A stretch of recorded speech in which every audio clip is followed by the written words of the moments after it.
Assalamualaikum warahmatullahi wabarakatuh. Perkenalkan, nama saya Nandita Larasati, NIM 210 321 1000009. Di sini saya akan menjelaskan mengenai sifat biologi tanah. Tanah merupakan tempat tumbuh tanaman yang peranannya sangat vital bagi kehidupan di bumi. Tanah memiliki beberapa sifat, yaitu sifat fisika, kimia, dan sifat biologi. Di dalam tanah terdapat 3 komponen, yaitu bahan organik, mikrofauna, makrofauna, bakteri, dan fungi tanah. Yang pertama ada bahan organik tanah. Peranan bahan organik tanah ini yang pertama memperbaiki sifat-sifat fisika tanah, yaitu membentuk agregat tanah, memperbaiki kompaksi tanah, memperbaiki aerasi tanah. Lalu yang kedua ada memperbaiki sifat kimia tanah. Yang pertama sebagai sumber unsur hara dan nutrisi, yang kedua dapat menetralkan keasaman dan kebebasan tanah, yang ketiga meningkatkan KTK tanah. Yang ketiga, ada memperbaiki sifat-sifat biologi tanah, yaitu menjaga kesuburan tanah, menambah kandungan humus tanah, dan sebagai bahan remediasi tanah. Yang kedua, ada mikrofauna tanah. Mikrofauna tanah ini meliputi bakteri tanah yang terdapat 2 divisi utama, yaitu indigenous dan pendatang. Pendatang ini datang melalui curah hujan, jaringan tanaman, limbah, atau kotoran ternak. Umumnya, bakteri tanah bersifat heterotrof, namun sebagian kecil juga autotrof.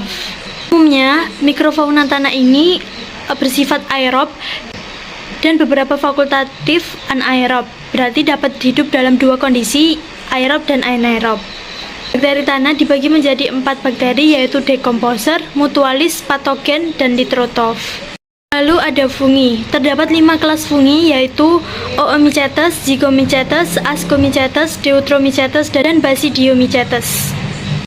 Selanjutnya ada organisme eukariot. Organisme eukariot ini mempunyai berbagai bentuk dan ukuran dari sel tunggal sampai sel berantai.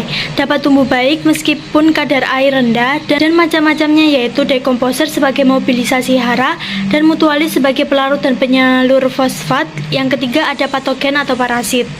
Lalu yang selanjutnya ada Actinomycetes, yaitu merupakan bakteri yang mirip jamur yang memiliki dinding sel seperti bakteri gram negatif, misalia seperti jamur namun dengan ukuran hifa yang lebih kecil, menghasilkan spora reproduktif yang dihasilkan dari aerasi sporopor.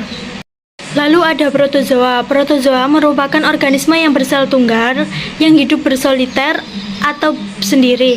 Beberapa kelompok ada yang berkoloni atau hidup berkelompok. Protozoa sendiri pada umumnya tidak memiliki kemampuan untuk membuat makanannya sendiri.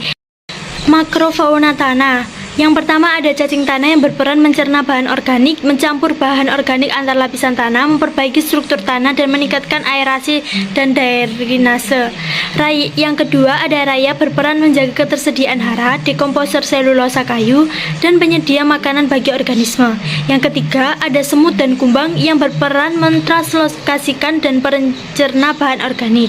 Yang keempat ada orbatid mites, berperan memakan mikroflora atau perombak bahan organik, memindahkan nutrien atau unsur hara, membawa mikro atau mesofauna.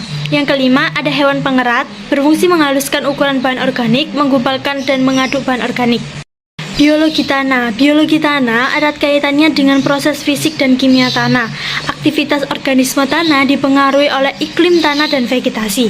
Biologi tanah terdiri dari yang pertama tekstur yang mempengaruhi laju infiltrasi, permeabilitas, dan kapasitas penahan air. Yang kedua ada agregasi dan struktur yang berperan terhadap pengolahan tanah dan jerapan nikotin. Yang ketiga ada pori dan biji tanah, berperan dalam penggerakan air dan udara dalam tanah dan ruang bagi organisme tanah. Yang keempat ada air tanah yang berperan sebagai pertukaran udara dan reaksi kimia tanah. Yang kelima ada aerasi tanah yang tergantung pada struktur, tekstur, pori, dan air tanah. Yang keenam ada pH tanah yang berkaitan dengan sumber energi yang digunakan untuk tanaman. Yang ketujuh ada KTA dan KTK yang berkaitan dengan sumber hara yang digunakan oleh organisme. Sekian dari saya, apabila ada salah kata saya mohon maaf. Wassalamualaikum warahmatullahi wabarakatuh.